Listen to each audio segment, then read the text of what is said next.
L'impact recherché, il n'y a pas d'impact outre qu'une dynamique de symbolique. Vous savez, au XXIe siècle, normalement, chaque peuple a le droit de posséder sa propre monnaie. Au XXIe siècle, chaque peuple a le droit de décider. Au XXIe siècle, chaque peuple a le droit de décider normalement de son propre avenir politique.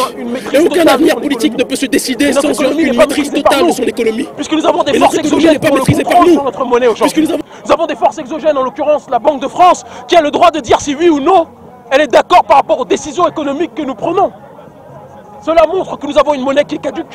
Cela montre que nous avons une monnaie qui est une monnaie de servitude. Cela montre que nous avons une monnaie qui est une monnaie d'esclavagisme. Cela montre que nous avons une monnaie de soumission. Et en brûlant ce billet alors que nous ne sommes pas riches. Et en brûlant ce billet alors que nous ne sommes pas riches. Et de rappeler que même si nous ne sommes pas riches, mieux vaut vivre la liberté dans l'incertitude que l'esclavage dans l'allégresse et l'opulence.